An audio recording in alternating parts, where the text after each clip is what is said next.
안녕하세요. 콩가루 집안에 시집갔었던 40대 여자입니다. 제 입으론 한때는 제 가족이었던 사람들에 대해 이렇게 말하긴 좀 창피하지만 이 이상 그 집안을 잘 표현할 만한 단어가 없는 것 같아요. 대체 어떤 집안이었길래 제가 이렇게 학을 뗐는지 궁금하시죠? 서두는 이만 짧게 마무리하고 제 전 시댁 식구들과 남편에 대한 이야기를 시작해 볼게요. 저는 20대 후반에 2살 많은 남편과 결혼했습니다. 남편은 고등학교를 졸업한 후 곧장 취업해 꾸준히 돈을 모으며 사업에 대한 꿈을 키워왔던 사람이었어요. 난 반드시 내 사업을 할 거고 그 꿈을 절대 포기하지 않을 생각이야. 그래서 비록 처음엔 널 고생시킬 수도 있겠지만 나중엔 반드시 호강시켜주겠다고 약속할게. 나 믿고 네 인생 나한테 맡겨주지 않을래, 소율아? 저는 인생 계획도 확실하고 성실한 데다 저를 너무 좋아했던 남편이 참 좋았습니다. 남편은 결혼한 지 1년 뒤 저희 딸이 태어나자마자 그동안 준비하고 또 준비했던 웨딩 사업을 시작했어요. 시기를 좀 늦추려 했지만 남편이 혼자가 아닌 친구 2명과 셋이서 동업하는 형식으로 시작한 사업이었던지라 마음대로 시기를 조절할 수가 없었죠. 저는 사업에 대한 남편의 간절함과 노력을 잘 알고 있었기에 그런 남편을 이해하고 도우려 노력했어요. 웬만하면 육아와 집안일에 대한 스트레스를 혼자 감당하는 식으로요. 고마워, 여보. 당신 덕분에 내가 사업에만 더 집중할 수 있는 것 같아. 내가 나중에 정말 이 고마움 두고두고 갚을게. 남편은 사업 초반이라 밤낮 없이 정말 바쁘게 일했습니다. 그런 자신을 배려해주던 제게 많이 고마워하고 미안해했죠. 그리고 남편의 사업은 다행히 한두 해가 지나자 잘 풀려가더라고요. 그렇게 좀 고생스러웠지만 나름대로 행복하게 살며 저는 시댁 식구들과의 관계도 초반엔 원만했습니다. 따로 나가 살던 손아래 시누인 워낙 집안에 관심이 없고 시댁에 잘 오지도 않았던 터라 저와 부딪힐 일이 거의 없었어요. 시부모님에 대해 말하자면 솔직히 시부는 존경스러운 분은 아니었죠. 제가 결혼할 당시만 해도 시부는 잠깐 경비 일을 하고 계셨는데 제가 결혼한 지 3달 만에 일을 그만두시더군요. 그 뒤론 일을 구하지도 않고 건물 청소 일을 하던 시모 혼자 외벌이를 하셨는데 나중에 남편에게 들으니 시부는 원래 거의 일을 하지 않고 백수로 살아오신 분이었다더라고요. 당신도 보다시피 우리 아버지가 키도 옛날 분치곤 많이 크시고 몸도 아직까지 호리호리한 근육질이잖아. 외모도 훤칠하시고 어머니는 아버지가 벌이에 영 흥미가 없던 분인 걸 아시고도 그런 아버지가 좋아서 결혼하신 거래. 시부를 너무 좋아했던 시모는 혼자 이 일 저 일을 하며 시부를 먹여 살리고 자식들을 키우셨다더군요. 남편은 그런 시부를 보며 자신은 절대 무능력한 가장이 되지 말아야겠다고 다짐했었다고 했죠. 우리 어머니가 너무 불쌍했거든. 그렇다고 우리 아버지가 또 심성이 나쁜 분이거나 그런 건 아니야. 시모를 고생시켰지만 심성이 나쁜 분은 아니었다는 남편의 말이 무슨 말인진 직접 겪어보니 알 것도 같았습니다. 솔직히 시부는 처음 봤을 때부터 굉장히 유쾌하고 개성도 강한 분이셨어요. 상견례나 저희의 결혼식 날까진 남편과 시모가 잘 회유해 비교적 평범하게 입고 나오신 모양인데 솔직히 그럼에도 불구하고 뭔가 화려했던 넥타이와 구두 색깔, 진한 향수 냄새에 꾸미는 데 관심이 많은 분인 건 알고 있었거든요. 그런데 결혼하고 보니 개성이 정말 강하시더라고요. 주름 딱 잡힌 하얀 백바지에 마찬가지로 하얀 마이를 항상 고수하셨고 안엔 분홍색, 하늘색 등의 화려한 셔츠를 주로 즐겨 입으셨죠. 머린 항상 올백을 하고 더듬이처럼 딱 2가닥만 스프레이로 내려 고정시키셨어요. 그리곤 향수도 항상 바꿔가며 독하게 뿌리셨는데 저에게 항상 자신이 얼마나 멋진지 자랑을 하곤 하셨습니다. 예미야, 내 팔뚝 좀 봐봐라. 내 근육이 젊은 청년들 팔뚝에 비해서도 그렇게 떨어지지 않지? 그리고 네가 보기에 내 향수 냄새가 좀 세련된 것 같니? 내가 뭘 뿌려도 다 어울리긴 하는데 네가 요즘 젊은 사람들이 많이 쓰는 향수도 좀 추천해 줄래? 나 같은 미남은 안 꾸미고 다니면 세상을 실망시키는 법이야. 또 제가 시부한 유쾌한 분이라고 했었잖아요. 시부는 항상 장난치는 것도 좋아하고 웃기도 잘 웃으시며 아재 개그도 그렇게 치셨어요. 예, 애미야. 사과가 웃으면 뭔지 아니? 풋사과야, 풋사과. 풋, 사과. 어때? 재밌지? 애미야, 너 뽑으면 우는 식물이 뭔지 아니? 바로 우엉. 내 유머 감각이 장난 아니지? 무능력하고 좀 철없는 분이라고 생각되긴 했지만 저도 모르게 피식 웃음이 나는 건 어쩔 수 없더라고요. 그렇게 분위기를 유하게 만드는 재주가 있던 분이었기에 저도 처음엔 시부에게 잘했던 거예요. 또 시모에 대해 이야기하자면 결혼 초반에 전 시모에게 안쓰러움을 느꼈습니다. 시부를 좋아하는 마음에 시모가 얼마나 혼자 고생하고 살았는지 들었으니까요. 게다가 결혼해서 보니 시모는 항상 외형이 그 연세까지 잘났었던 시부 때문에 좀 불안해하던 분이더라고요. 난 네 시아버지보다 나이도 3살이나 많은데 네 시아버진 우리 한진이랑 25살밖에 차이가 안 나도록 젊잖니. 게다가 인물도 저렇게 잘났으니 난 평생 저 인간이 바람날까봐 괜히 불안했단다. 그래서 나한테 질릴까봐 일부러 집에서 옷도 항상 잘 차려입고 아직 방귀도 안 텄어. 제게 술을 먹고 하소연식으로 이렇게까지 말씀하시는데 어떻게 안쓰럽지 않았겠어요? 솔직히 시부가 외형이 훤칠하신 것도 사실이었고 성격도 쾌활한 데다 평소 사교 모임도 많던 분이라 시모의 그런 생각이 이해가 가더라고요. 그래서 시모에게도 잘해드리려고 노력했건만 날이 갈수록 시모의 행동이 이상하게 변하더군요. 여보, 왜 자꾸 애미한테 향수 냄새를 맡아봐라. 팔 근육을 구경해라 하는 거야. 얘 애미야, 넌 그걸 또 왜 다 틀어주고 있어? 여보, 당신 왜 애미만 보면 못 느껴줘서 야단이야? 나한텐 그런 아재 개그 같은 거 잘 말해주지도 않으면서. 왜? 젊은 애미가 까르르 까르르 웃어주니까 그게 그렇게 좋아? 뭐? 당신은 나랑 개그 코드가 안 맞으니까 그냥 얘기를 안 하는 거지. 내가 뭘 애미만 웃겨줘. 가끔 둘째한테도 해주고 밖에 나가서도 많이 하는데. 그리고 젊은 애미가 웃어주는 게 좋다니. 당신 설마 이상한 생각하는 거야? 정신 차려 이 여편네야. 얘 우리 며느리야, 며느리. 당신이야말로 애미가 우리 며느리라는 거 잊지 마. 내가 두 눈 부릅뜨고 지켜보고 있으니까. 얘 애미야, 너도 괜히 네 시아버지랑 너무 붙어있거나 하지 말거라. 처음엔 시모가 그냥 뭐가 마음에 안 들거나 기분이 안 좋은 줄로만 알았습니다. 그런데 자꾸 들어보니 시모는 절 여자 대 여자로서 견제하고 있는 거더라고요. 세상에 시집가서 그런 일이 생길 거라고 누가 생각이나 했겠어요? 너무 황당해서 말도 안 나왔어요. 그럴 때마다 시누인 못 본 척 아예 자리를 피해버렸고 남편만 시모에게 그게 무슨 소리냐며 제게 미안해했죠. 내가 진짜 이런 말하기 좀 조심스러운데 어머님 어떻게 나에 대해 그런 이상한 생각을 하실 수가 있어?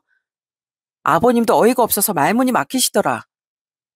미안해 여보. 우리 어머니가 아무리 아버지를 좋아하신다고 해도 정말 왜 그러시지?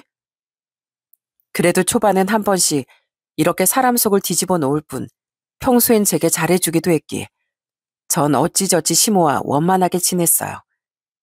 그런데 시모는 혼자서 계속 이상한 망상을 쌓아가더니 시간이 갈수록 절 대놓고 견제하더라고요. 전 시모에게 괜히 이상한 오해를 계속 받기 싫어 시댁에 가면 최대한 시부와 떨어져 있었는데도요. 예미야, 너 누구 보여주려고 시댁에 그런 반바지를 입고 오니? 맨살이 훤히 드러나잖아. 네? 아니 지금 밖에 하도 땡볕이라 더워서 입었죠. 이걸 대체 누굴 보여준다고 하세요? 나도 여잔데 내가 여자들 여우 같은 속내를 모를까봐? 너 앞으론 맨날 긴 바지, 몸빼 같은 것만 입고 와. 예미야, 나 지금 봤다.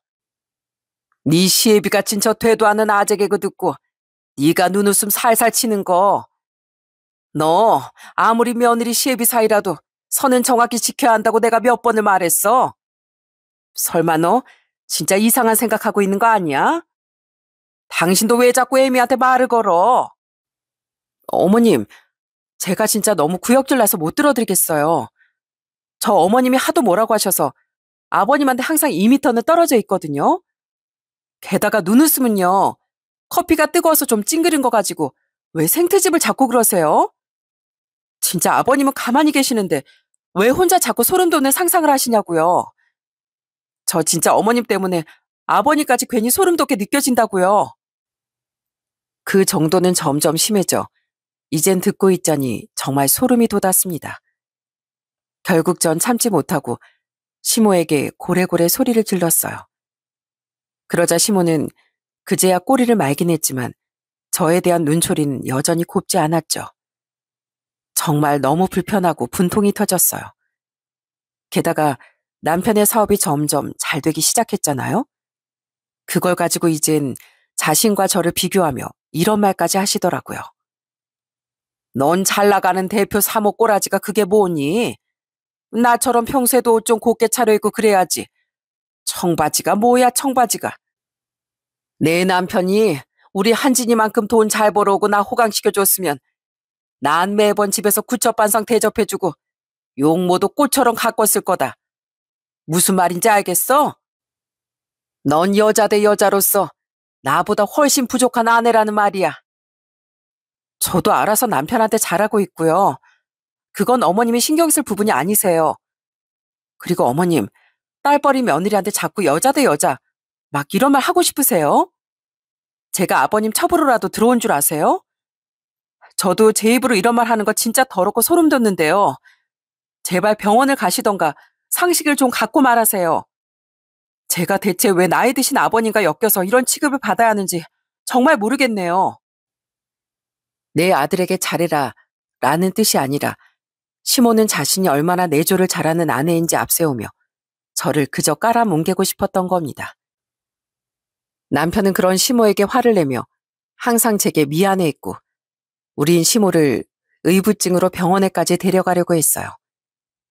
하지만 시모는 자기를 정신병자 취급한다고 길길이 날뛰며 끝내 거부하더라고요.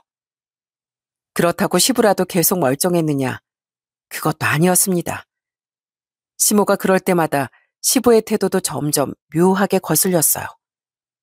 시부는 시모에게 화를 내긴 했지만 그건 자신을 이상한 사람으로 몰아간다며 화를 낸 거지 절 감싸주려고 한 게 아니더라고요.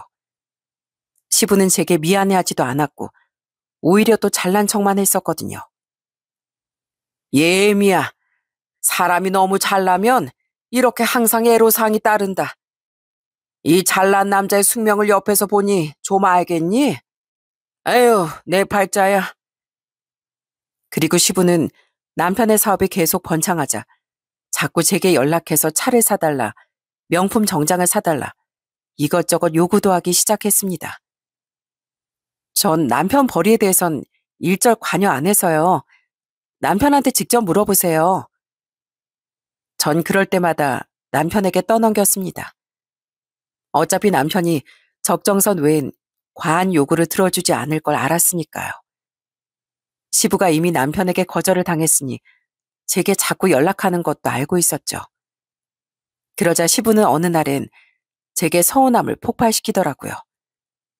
평소 서글서글하던 인상은 어디 가고 엄청나게 험악한 표정을 지으면서요. 예미야, 너 평소에 내가 웃겨주고 맨날 웃어주니까 이 시애비가 웃음니? 어쩜 그렇게 시애비 말에 네 하는 법이 없어? 제가 언제 거절했어요? 제 남편한테 물어보라고 말씀드렸죠. 그리고 아버님, 오늘 좀 툭 까놓고 말할게요. 아무리 저희 남편이 성공했다고 한들 돈을 재벌처럼 벌어오는 것도 아니고 연봉으로 치면 대기업 직원 정도 벌어오는 거예요. 그런데 제 남편 1년 벌이만한 차를 사달라고 하시고 500만 원이 넘어가는 시계를 막 사달라고 하시면 그걸 저희가 어떻게 감당해요? 그걸 제 남편도 아니까 거절하는 건데 왜 그걸 또 다 저한테 서운해 하시냐고요? 대체 왜 자꾸 저한테만 이러세요? 원래 네 시애민 내가 해달라면 짜증은 낼지언정 다 해줬는데 왜 넌 내가 아무리 졸라도 안 해주냐? 어? 어느 정도 졸으면 몇 번은 좀 해줄 줄 알았지. 제가 어머님이랑 같아요? 그리고 솔직히 말해서 제 남편이 돈 좀 버니까 아버님 예전에 어머님한테 그랬던 것처럼 이젠 제 남편 버리로 떵떵거리고 살고 싶으신 거 아니세요? 근데 제 남편한테는 아버님 말이 안 먹히니까 만만한 저한테 지금 이러신다는 거잖아요. 분명히 말씀드리는데 저 그렇게 호락호락한 사람 아니고 계속 저 괴롭히면 저도 진짜 가만 안 있을 거예요. 며느리한테 이러시는 거 민망한 줄 아셔야죠. 기가 찼습니다. 시모 덕분에 인생을 편하게 살아온 시부는 아들은 설득할 수 없다고 생각했을지언정 며느리 마음대로 휘두를 수 있을 거라 생각했나 보더라고요. 진짜 도저히 못 참겠어서 전 전화를 뚝 끊어버렸습니다. 더 웃긴 건 절 그렇게 견제했던 시모가 시부에게서 그 얘기를 들었는지 잠시 뒤 제게 연락해 엄청나게 화를 냈다는 거예요. 아니 네가 뭔데 감히 내 남편한테 훈수를 둬? 우리 한진이가 돈을 안 내놓으면 네 벌이로라도 시애비가 해달라는데 좀 해줄 것이지. 감히 건방지게 내 남편을 모욕해? 너 진짜 나한테 머리털 한번 뜯겨볼래? 어른만 아니면 지금 심정으론 어머님 아버님 머리털을 제가 뜯고 싶거든요. 뭐 이런 몰상식한 사람들이 다 있어. 저 진짜 너무 지긋지긋해서 어머님이랑 말도 섞고 싶지 않으니까 이만 끊을게요. 와, 자기 아들 감싼다는 시몬 들어봤어도 시부를 자기 자식 감싸듯 감싸면서 난리친다는 시모는 듣도 보도 못했습니다. 시부모는 자기들 아들은 어려워하면서 만만한 며느리만 계속 잡았던 거예요.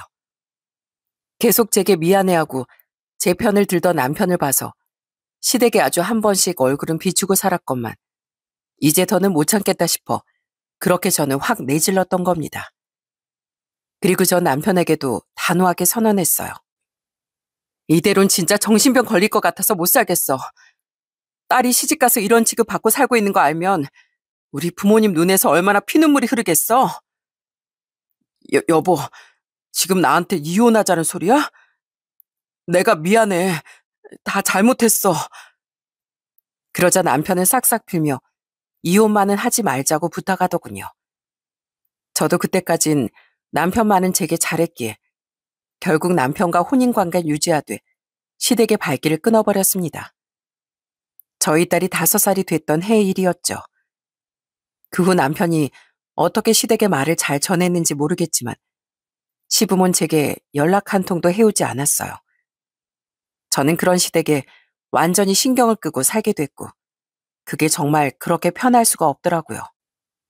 이후 남편은 자기만 한 번씩 시댁에 다녀왔습니다. 그런데 처음엔 무조건 제 편을 들었던 남편은 몇 달이 지나자 슬그머니 절 설득하려 들더군요. 여보, 이제 당신 감정도 좀 수그러들었을 것 같은데 다음 어머니 생신 땐 같이 부모님 댁에 가보는 거 어때? 솔직히 우리 어머니 진짜 힘들게 사신 분인데 며느리한테 영까지 끊기고 주위에 창피해서 말도 못 하시는 거 보면 너무 불쌍해서 그래. 그걸 말이라고 해? 내가 뭐 이유 없이 연을 끊었어? 난 당신 아버지도 싫지만 당신 어머니만 생각하면 진짜 끔찍한 사람이야. 세상 모든 사람한테 다 물어봐. 시아버지랑 며느리를 이상하게 엮고 견제하는 시어머니를 누가 소름 돋아하지 않을지. 내가 잘 말씀드릴 테니까 당신이 한 번만 마음 좀 크게 써주라. 어? 내 동생도 귀찮다고 두 분 잘 찾아뵙지도 않는데 당신도 애랑 같이 발길을 뚝 끊어버리니까 내가 너무 불효자가 된 기분이야. 여태까진 당신이 잘 말씀을 안 드려서 일이 이 지경이 됐어? 내가 얼마나 인내했는지 옆에서 다 보고 봤으면서 어떻게 그런 말을 해? 나한테 마지막에 머리털까지 뜯는다고 한 사람이 바로 당신 엄마라고. 당신 효자 되고 싶어서 나 불행하게 할 거면 이혼 서류에 도장 찍고 가. 그렇게 제가 계속 거절하고 강하게까지 나가자 남편은 더 이상 제게 시댁 얘기를 꺼내진 않았습니다. 대신 자꾸 제게 불만을 표하기 시작했죠. 다른 여자들과 비교까지 해대면서요. 당신 그 똥배 좀 어떻게 못 집어넣어? 나이 어떻게 못한다지만 몸맨 좀 노력할 수 있는 거 아니야? 밖에 다른 젊은 여자들 좀 봐봐. 누가 당신처럼 자기 관리를 못해? 나도 운동도 하고 식단도 잘 조절하고 있거든? 근데 애 낳고 나서 아랫배만은 잘 안 빠지는 거 어쩌라고. 옷 입으면 하나도 티도 안 날 정도로 조금 나온 배가 뭐가 어떻다고 비교질이야? 맨날 접대한다고 술 마시면서 나온 당신 남사만한 배를 보고 말해. 곧 거기서 애도 태어나겠다.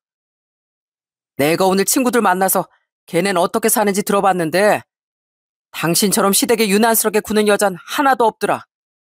다른 며느리들은 대충 적당히 참고 산다는데 당신은 대체 왜 그래? 나 정도 착하고 돈 잘 벌어오는 남편이 있으면 웬만한 여자들은 시댁에도 다 맞춰주고 살 거라더라. 그래? 당신 친구들한테 당신 어머니가 의붓증에 며느리를 더러운 눈으로 본다는 거 다 말했어? 당신 아버지가 아들한테 아무 말도 못하고 며느리만 쥐잡듯이 잡으려고 한 것도? 말 못했지? 근데 어디서 자기가 듣고 싶은 말만 듣고 와서 또 날 다른 여자랑 비교하는 거야? 당신이 나 좋다고 먼저 따라다녀 산 결혼이잖아. 그리고 언젠 나랑 결혼한 게 태어나서 한 일 중에 제일 잘한 일 같다며? 그렇게 우린 툭하면 다투기 시작하며 사이가 점점 멀어졌습니다. 남편에게 너무 서운하고 화가 나더라고요. 대체 제가 뭘 잘못했는지도 모르겠었고요. 우린 같은 공간에 있어도 점점 한마디도 하지 않게 됐고 저는 그저 눈치 보는 딸에게 미안할 따름이었죠. 한 번은 남편에게 먼저 밖에서 술 한잔하며 얘기 좀 하자고 해본 적이 있었거든요. 다 떠나서 정말 딸을 위한 마음으로 부모로서 애를 써본 거예요. 하지만 남편은 차갑게 말했죠. 우리가 할 말이 뭐가 있어. 난 당신이랑 할 말 없어. 그 알량한 태도에 전 남편에 대한 마음을 완전히 접었습니다. 그렇게 우린 서로를 거의 투명인간 취급하며 살게 됐어요. 저는 이렇게 사는 게 맞나, 딸을 위해서라도 차라리 이혼하는 게 낫지 않나 하는 생각까지 하게 됐죠. 한참 그렇게 골머리를 싸매고 있던 와중 어느 날 전 아주 황당한 모습을 목격하게 됐어요. 뭐야 저거? 그날 전 약속이 있어 한 번화가에 나갔었습니다. 그런데 그 길거리에서 웬 중년의 여자와 사이좋게 팔짱을 낀 채 걸어가고 있던 시부의 모습을 보게 된 거예요. 놀란 전 우선 증거 사진부터 찍어 놓았어요. 그렇게 계속 사진을 찍으며 지켜보니 시부는 확실히 바람이 난 게 맞더라고요. 그 여자와 볼에 뽀뽀까지 몇 번을 해댔거든요. 시모가 평생 그렇게 우려하던 일이 결국 벌어진 거였죠. 우선 증거 사진을 찍어두긴 했는데 이걸 2년 만에 시부모에게 연락해서 말해야 하나 아니면 남편에게라도 말해야 하나 고민이 되더군요. 그런데 아무리 생각해도 시댁 식구들도 남편도 너무 꼴도 보기 싫어 말하기도 싫더라고요.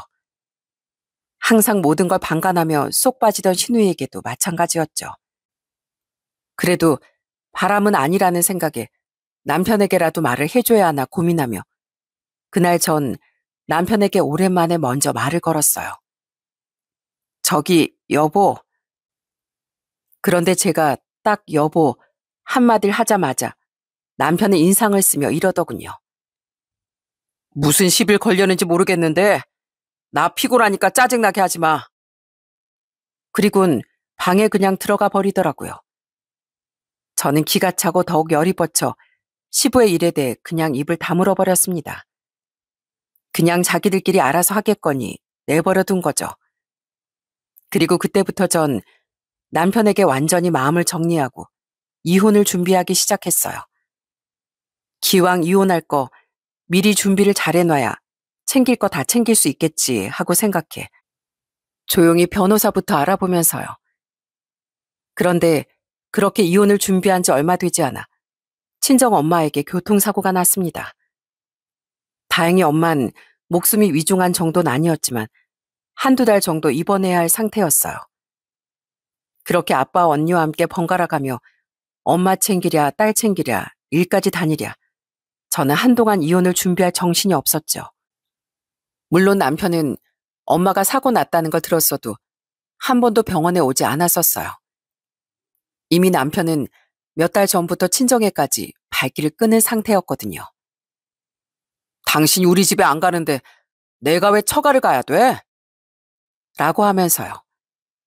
그동안 친정 부모님이 걱정하실까봐 시댁과 남편과의 불화를 말씀 못 드렸는데 결국 그때부터 친정 부모님도 모든 걸 다 아시게 된 거죠. 특히 시모의 만행에 분노하시면서도 부모님은 절 많이 걱정하셨습니다. 부모님은 엄마가 입원해 계셨을 때도 내내 조용히 이혼 준비를 하고 있다던 제 걱정을 많이 하셨죠. 그런 부모님께 죄송해서라도 전 엄마가 퇴원하시면 빨리 이혼을 진행해야겠다 생각했어요. 이후 엄만 사고가 난 지 6주 만에 무사히 퇴원하셨고 그제야 저도 다시 이혼 준비를 하기 시작했습니다.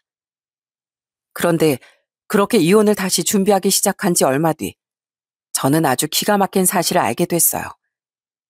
그날 친정언니는 형부와 함께 퇴근 시간에 맞춰 저희 회사 앞으로 절 찾아왔더군요. 그리고는 절 카페로 데려가기에 무슨 일인가 싶어 말을 들어보니 아주 충격적이기 짝이 없었습니다. 우선 이것 좀 봐봐 소율아. 우선 친정언니는 제게 사진들을 몇 장 보여줬어요. 그것들을 의아하게 들여다본 전 곧장 충격을 받았습니다. 그건 남편이 외인 여자와 다정하게 스킨십을 하고 그 여자의 집으로 추정되는 곳에 함께 드나드는 사진들이었거든요. 그리고 그 여잔 저도 아는 여자더라고요. 바로 남편의 회사에서 초창기부터 함께 일했던 실장 직급의 서진하라는 여자였죠. 남편과 사이가 좋았을 땐 남편의 회사에 한 번씩 갔었던지라 저도 얼굴을 알았던 거예요. 저는 너무 당황하며 이게 뭐냐고 물었습니다. 그러자 형부가 한숨을 쉬며 대답해 주셨어요. 얼마 전에 회사 미팅 때문에 고급 술집에 간 적이 있었는데 그때 이서방이 그 여자랑 다정하게 나란히 앉아서 술을 마시고 있더라고. 그냥 지인 사이라기엔 심상치 않아 보여서 눈여겨봤었는데 아니나 다를까 둘이 손잡고 스킨십하고 하는 게 딱 봐도 바람이다 싶었어. 근데 장모님 일로 다들 심란하기도 한 상황이라 무작정 말해주면 상황이 더 어수선해질 것 같더라고. 그래서 고민하다가 나 혼자 먼저 미행도 해보고 뒷조사도 좀 해봤어. 더 자세하게 알아낸 뒤에 말을 해주는 게 처제를 덜 힘들게 하는 길일 것 같아서. 너무 충격적이기도 하고 너무 감사하기도 하더군요. 그러니까 형부는 남편이 바람 피우는 광경을 목격하고 절 위해 혼자 고군분투를 해주셨던 거예요. 뒤늦게 그걸 알게 된 언니도 형부를 많이 도왔다고 하더라고요. 형부는 그 여자가 남편 회사 직원인 것도 알아냈었고 남편과 그 여자가 만난 지 무려 1년도 넘었다는 것도 알아내셨다고 해요. 전 그제야 깨달았습니다. 남편의 저를 향한 적대심과 다른 여자들과의 비교가 딱 그때쯤부터 굉장히 심해졌었거든요. 남편은 바람이 나서 저에 대한 태도가 완전히 변해버렸던 거예요. 언니와 형부는 그 사진들 외에도 많은 증거를 수집했다며 전부 제게 건네줬습니다. 저는 너무 죄송하고 감사해 형부와 언니에게 흐느끼며 이 은혜는 꼭 갚겠다고 말했죠. 가족끼리 무슨 은혜야. 울지 마. 괜찮아 소율아. 언니와 형부는 그런 절 꼭 안으며 위로해줬습니다. 그날 전 곧장 집으로 돌아와 바로 뒤집어 엎어버렸어요. 딸이 들을까봐 방에서 너무 큰 소리 못 냈지만 온 몸으로 남편에게 격려를 표시했죠. 제가 모든 걸 알았다는 사실에 남편은 처음엔 당황하는 것 같더니 이내 싸느라고 뻔뻔하게 이러더군요. 오히려 잘 됐어. 사실 나도 슬슬 이혼을 언제 말하나 하는 참이었어. 그 사람 당신하고 우리 부모님 사이에서 내가 힘들어할 때 나 많이 위로해주고 힘이 돼준 사람이야. 당신처럼 이기적인 사람보다 그 여자가 훨씬 인간적이고 날 생각해준다고. 당신도 알다시피 어차피 우린 이미 끝난 사이잖아. 그러니까 기왕 이렇게 알게 된 거 그냥 하루빨리 이혼해. 애는 새엄마가 생기면 적응 못할 테니까 당신이 데려가. 당신하고 앞으로 엮이고 싶지 않으니까 양육비도 일시불로 주고 재산도 섭섭지 않게 떼어줄게. 이 집 포함해서 그럼 당신도 깔끔하게 이혼할 만하지? 깔끔? 지금 깔끔이라고 했어? 나도 안 그래도 당신하고 이혼하려고 했어. 근데 이건 아니지. 그래도 이혼할 때까지 서로에 대한 최소한의 예의는 지켰어야지. 우리 마지막을 이렇게 지저분하게 만들어 놓고 어떻게 그런 깔끔이란 소리가 나와? 그럼 이 상황에서 뭘 어쩌라고? 돈 준다잖아, 돈. 나한테 사과가 먼저지. 당신이 사업에 그렇게 몰두할 수 있었던 거, 갓 태어난 애 혼자 돌보고 키우고 집안일까지 다 하면서 내조해준 내 덕이 없다고 할 수 있어? 없잖아. 당신도 그걸 아니까 나한테 항상 고마워했던 거잖아. 그런 나한테 아무리 마음이 변했어도 기본적인 예의는 지켰어야지. 돈 좀 번다고 어디서 기고만장해져선 되도 않는 재벌놀이야? 네가 그렇게 돈이 많아? 내 7년의 세월 당신이 돈으로 다 한산해 줄 수 있어? 아니 뭘 또 그렇게 물고 늘어져? 거봐 못하잖아. 돈도 어정쩡하게 있는 놈이 어디서 돈 가지고 셈을 하려고 들어? 머리 조아리면서 100번 1000번 사과를 한다고 한들 용서받지 못할 판에. 그래, 나한테 돈 다 주고 양육비도 일시불로 줘. 어차피 넌 사과 끝까지 안 할 것 같으니까 그거라도 다 받아내게. 근데 나 평생 넌 망하라고 물 떠다 놓고 기도할 거야. 알어? 제발 망하라고 천지신명한테 빌면서 살 거라고. 아, 그러던가 말던가 알아서 해. 난 조건도 먼저 제시했고 이혼하자고도 말했으니까 이만 이 집에서 나갈게. 어차피 내가 바람난 거 아닌 이상 당신도 나랑 같이 한시라도 있기 싫을 거 아니야? 저는 그 뻔뻔한 남편에게 한참 동안 모진 말을 퍼부었습니다. 남편은 차마 할 말이 없으니 더 받아치지 못하고 이때다 싶었는지 짐을 싸서 아예 집을 나가버리더군요. 정말 뭐 저런 쓰레기가 다 있나 싶었죠. 그런데 잠시 뒤 이번엔 2년 만에 시모에게서 전화가 걸려왔습니다. 저는 이 상황에 시모의 전화 받고 싶지도 않아 무시했는데 무려 전화가 5통째 울리자 짜증이 나더라고요. 왜진즉 이 번호를 차단하지 않았을까 스스로 원망하며 결국 전화를 받았는데 시모는 다짜고짜 제게 질문을 퍼부었어요. 예, 아까 우리 아들이 전화 와서 대뜸 너랑 이혼할 거고 자긴 집도 나왔다고만 말하고 전화를 끊던데 대체 무슨 일이니? 너 우리랑 연을 끊더니 기어코 우리 아들이랑도 이혼하려고 하니? 들어보니 남편은 시모가 아무리 물어도 자기도 바람 피운 게 창피하긴 했는지 이유를 말을 안 했다고 하더군요. 하긴 시모가 시부의 바람을 그렇게 경계했던 사람인데 자식이 바람을 피웠다고 하면 시모 기분이 어땠겠습니까? 그런데 이어진 시모의 말이 정말 어이가 없더라고요. 그래, 우리는 어차피 너 마음에 안 들었으니까 이혼하는 건 상관없다. 오히려 쌍수 들고 환영할 일이지. 근데 네가 뭔데 우리 아들 집에서 쫓아내니? 우리 잘난 아들이 그동안 너한테 가져다 준 돈이 얼만데? 네가 뭔데 떡하니 집을 차지하고 있냐고? 아줌마 아들이 잘났다고요? 이 집을 내가 뺏었다고 생각해요? 아줌마네 그 잘난 아들 자기 회사 여직원이랑 바람났대요. 그걸 딱 걸리곤 오히려 잘 됐다고 저한테 이혼해달라면서 자기 손으로 저한테 이 집 갖다 바친 거예요. 아주 자식 한번 잘 키우셨네요. 네? 저는 그런 시모에게 남편이 바람났다는 사실을 전부 말해줬습니다. 그러자 조금 당황한 것 같더니 오히려 시모는 더욱 뻔뻔하게 나오더라고요. 우리 아들이 바람? 우리 아들이 능력이 워낙 출중하니까 바람도 피울 수 있던 거지. 내가 전에 말했지? 내가 만약 네 입장이었으면 남편한테 엄청 잘했을 거라고.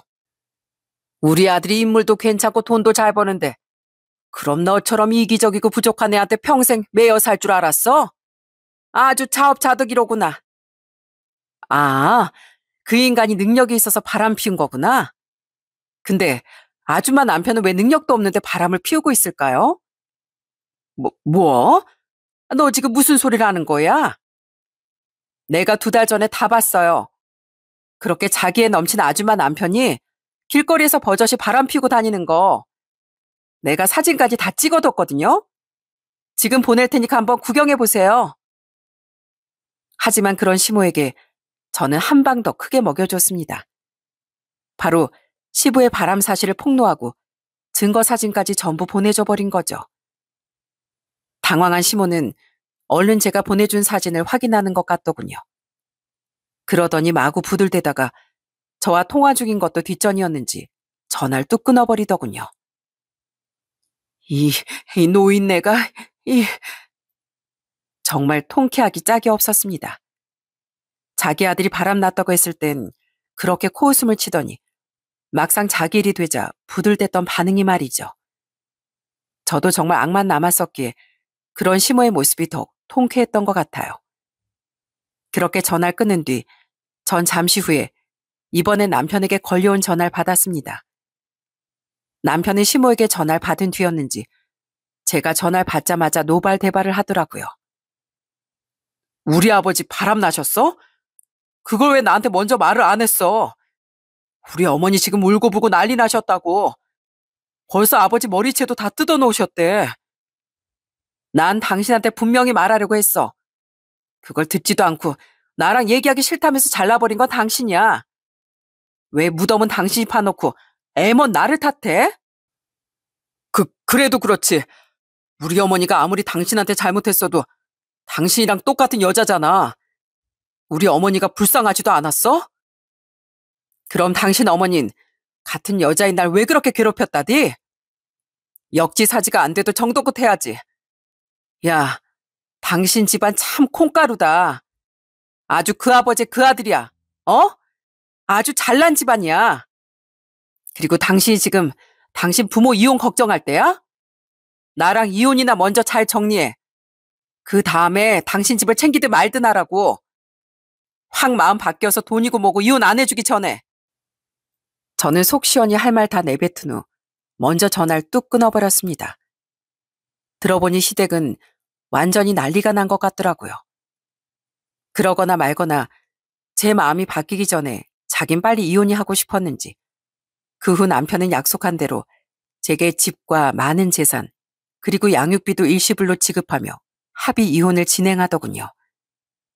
전 그것과 별개로 상간녀에게 상간녀 소송도 걸었고 시모에게도 위자료 소송을 걸었습니다. 변호사와 상의해보니 시부는 좀 힘들어도 저를 너무도 피폐하게 만들었던 시모에겐 위자료 청구를 해볼 만하다고 했거든요. 좀 나중의 일이긴 한데 저는 결국 상간녀에게도 시모에게도 전부 위자료를 받아낼 수 있었답니다. 그리고 3개월 뒤 이혼 숙려 기간이 끝난 후 마지막으로 이혼 확정을 위해 법원에 갔던 날 남편은 제게 엄청나게 비아냥댔어요. 당신 진짜 이기적이다. 당신하고 이혼하기로 한 거 진짜 잘한 선택이었다고. 입 다물고 있을 거면 끝까지 입 다물고 있던가. 당신이 우리 아버지 바람 폭로해서 우리 집 지금 얼마나 뒤집어졌는지 알아? 황당하게도 시댁이 뒤집어진 걸 제 탓을 하며 남편이 한 말은 정말 꼬숩더군요. 시부는 상간녀를 살사댄스를 배우다 만났다고 해요. 그렇게 바람을 피우는 동안 상간녀는 시부의 외모에 홀라당 빠져 이 돈 저 돈 다 퍼주고 선물 공세도 엄청 했다고 하더군요. 제게 들어 바람을 알게 된 시모가 눈이 뒤집힌 채 그 여자에 대해 조사해봤더니 상간녀는 강남에서도 꽤 잘 사는 부자의 아내였다고 합니다. 그러거나 말거나 시모는 시부의 상간녀 집에 찾아가 상간녀의 머리를 다 뜯어놨다고 해요.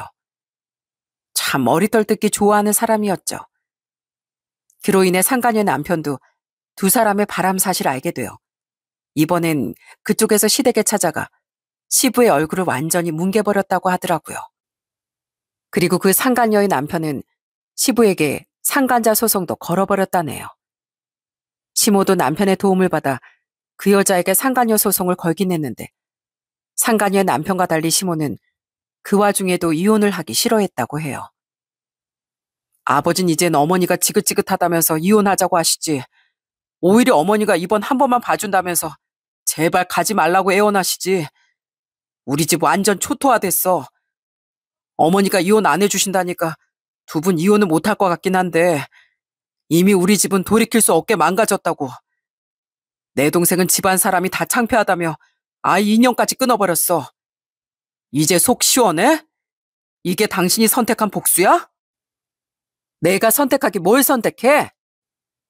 바람을 피운 것도 당신이랑 당신 아버지고 자기가 나서서 다 뒤집어 엎었으면서도 또 이혼하기 싫다고 버티고 있는 것도 당신 어머니 스스로인데 그렇게 내 탓으로 돌리면 당신 가족 못남이 좀 사라지는 것 같니? 웃기지 마.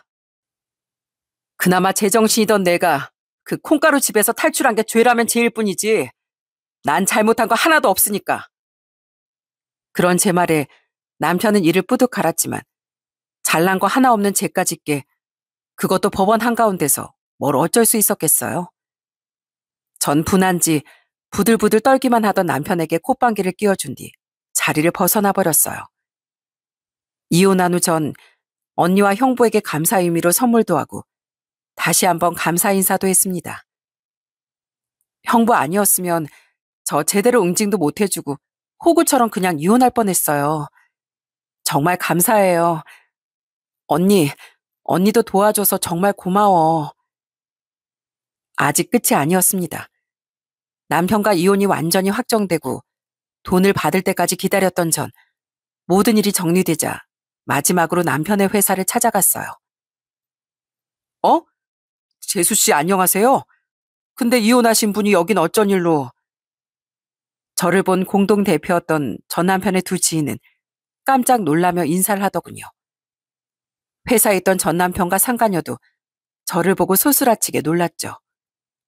저는 그런 그들을 한번 훑어보곤 남편과 함께 공동대표였던 두 사람에게 큰 소리로 말했어요.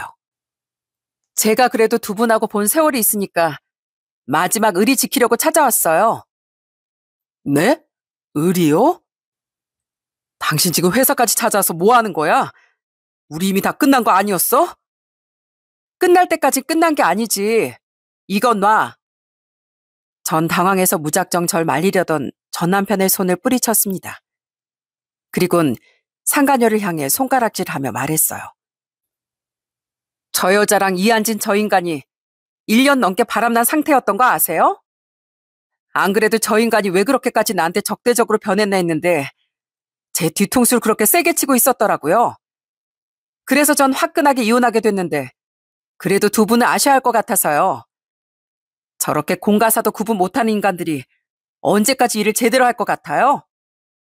게다가 어려울 때 자기를 돕고 지켜준 아내도 그리고 자기 딸도 의리 없이 버리는 인간이 두 분께는 얼마나 의리를 지킬까요? 한번 잘 생각해 보시고 저 인간 항상 주의하세요. 전 혹시라도 제가 가서 깽판을 치면 전 남편이 마음을 바꿔주기로 한 돈을 주지 않을까봐 그동안 숨죽이고 기다렸던 겁니다. 제 말을 듣고 두 대표와 회사 직원들 모두 완전히 경악하더군요. 남편은 얼굴이 시뻘개진 채 고개를 푹 숙이고 있었고 상가녀 또한 창피한지 아무 말도 못하고 바들바들 떨기만 했어요. 저는 그런 상가녀를 향해 가소롭다는 듯 한마디 해주곤 그 회사를 나와버렸죠. 유부남 꼬여내는 너 같은 쓰레기나 가정 버리고 너 같은 쓰레기를 선택한 더 큰 쓰레기나 아주 환상의 짝꿍이다. 근데 내가 이거 하나 보장할게. 쓰레기들이 앞으로 도착할 곳은 쓰레기장밖에 없다는 거 말이야. 세상엔 업보라는 게 있는 거 알지? 앞으로 기대해. 저는 그 일을 마지막으로 완전히 그 집안과 쫑을 냈습니다. 그 뒤 전 친정 식구들에게 더 잘하려 노력하며 혼자 열심히 아이를 키우고 살았어요. 같은 공간에 있기만 해도 숨이 턱턱 막혔던 전 남편이 없으니 얼마나 좋았나 모릅니다. 딸아이도 집안 공기가 편해지자 전보다 오히려 더 밝아지더라고요. 그리고 그렇게 잘난 척 해댔던 전 남편은 지인에게 전해 듣기로 오래 못 가 쫄딱 망해버렸다고 해요. 타이밍이 기가 막히게도 제가 이혼하자마자 곧장 마스크 시국이 터졌거든요. 여러분도 아실 겁니다. 그 시기에 결혼식이 전부 취소되면서 웨딩 업계가 많이 힘들어졌었다는 걸요. 잘 됐었다곤 하나 아직 작은 회사였던 전 남편의 회사는 그때 완전히 직격탄을 맞고 딱 1년 반을 버티다 폐업하게 됐다더라고요. 다른 두 공동대표를 생각하면 안타까운 일이었지만 저를 배신했던 전 남편을 생각하면 너무 속이 시원했습니다. 더 대박이었던 건 그놈과 재혼했던 상간녀가 그놈이 망하자마자 이혼하고 전 남편을 버려버렸다는 거예요. 완전히 돈만 보고 접근했던 거지 그 여자도. 게다가 네 전 시모란 사람이 그 여자한테도 그렇게 지저분한 의심을 했다고 하더라고. 딱 네가 당했던 것처럼 말이야. 그 와중에 그놈이 망하기까지 했으니 이때다 싶어서 도망간 거지. 그렇다고 그 여자가 이혼하고 잘 사고 있는 것도 아니야. 그래? 어떤데? 그 여자가 네 전 남편이랑 바람났었던 거 웨딩 업계 소문이 쫙 퍼졌었대. 그런 여자를 누가 채용하려고 들겠어? 괜히 잘못 채용했다가 고객들이 그 여자 정체 알면 계약이 남아나겠어? 신혼부부 될 사람들이 유부남 꼬여냈던 여자를 어떻게 신뢰해? 결국 그 여자도 웨딩 업계에 다시 발도 못 붙이게 됐다더라. 그렇게 힘들게 쌓았던 자기 커리어는 살리지도 못하고 어디 작은 회사 가서 처음부터 시작해야겠지 뭐. 그 지인은 그들의 소식에 이어 언뜻 들었다던 전 시댁의 근황도 조금 얘기해줬어요. 시모는 결국 시부와 이혼은 하지 않게 된 모양인데 전보다 훨씬 의심병이 커져 의부증이 장난 아니게 됐다더군요. 때문에 허구한 날 시부는 시모에게 들들 볶이고 시모는 그러면서도 자기 혼자 더 불안에 떨며 살고 있고 상간녀와 이혼 후 망해서 시댁으로 들어가게 된 전 남편은 가운데서 매번 새우등 터지며 살고 있다더라고요. 콩가루였던 집안이 이젠 자기들끼리 콩가루가 되도록 싸우면서 살고 있었던 거예요. 저는 그런 그들이 하나도 안쓰럽지 않았습니다. 절 그렇게 괴롭히고 배신했던 사람들이었으니까요. 그리고 1년 전 전 남편에게 문자를 한 통 받았었어요. 여보, 내가 전화할 용기가 없어서 이렇게 문자 보내. 다른 건 아니고 당신 나 사업 망했다는 소식 진즉 들었겠지? 나도 당신 잘 지내고 있다는 소식 건너 좀 들었으니까. 나 사업 망한 뒤에 학벌도 별로고 나이도 있어서 오라는 회사가 없었어. 그래서 지금은 배달일 하면서 입에 풀칠하고 살고 있어. 여보, 다른 건 아니고 내가 전에 당신한테 재산 좀 많이 떼어줬잖아. 나 그거 조금만 돌려주면 안 돼? 나 사업 다시 시작해보고 싶은데 도저히 돈 넣을 곳이 없어서 그래. 제발 부탁해. 예전엔 정말 내가 많이 미안했어. 전 남편은 이제와 이혼할 때 제게 줬던 돈을 돌려달라고 연락을 했던 겁니다. 저는 기가 막혀서 짧게 답장을 보낸 뒤 아예 그 번호를 차단해버렸죠. 이제 와서 사과해봤자 아무 소용없거든? 그렇게 망하라고 빌었더니 진짜 망한 걸 보니까 하늘의 신이 있긴 있나 보다. 앞으론 하늘 좀 무서워하면서 살길 바래. 그 전 남편이 다시 다른 식으로 제게 연락해오는 일은 없었고 저도 그놈의 소식이 궁금하지도 않습니다. 저를 배신했던 인간의 근황을 궁금해하는 일조차 낭비라고 생각했으니까요. 지금 전 여전히 딸을 잘 키우며 부모님께 효도도 하고 언니 부부와도 잘 지내고 있습니다. 특히 언니 부부에겐 아직도 고마운 마음에 자주 선물도 주고 조카도 잘 챙겨주려고 노력하고 있죠. 비록 언니 부부가 제게 더 많이 돌려주려고 하기에 항상 선의의 실랑이가 오가긴 하지만 전 앞으로도 언니 부부에게 정말 잘하며 살 생각이에요. 그리고 저희 딸에게 부모의 이혼으로 인한 구김살이 최대한 생기지 않도록 엄마로서 최선을 다해 살아갈 예정입니다. 살면서 모진 말로 남의 가슴에 빗을 꽂거나 주먹을 쓰거나 정서적으로 크게 배신하는 등 남에게 상처를 주면 결국 자기 자신의 인생도 몰락하는 법인 것 같습니다. 결국 남에게 상처 주는 일은 내 인생을 사랑하지 않는 것과 같으니 자기 자신을 사랑한다면 그만큼 남에게도 도리를 지키며 살아가야 하는 것 같네요. 전 그럼 이만 여기서 사연을 마치겠습니다. 끝까지 들어주셔서 감사드립니다.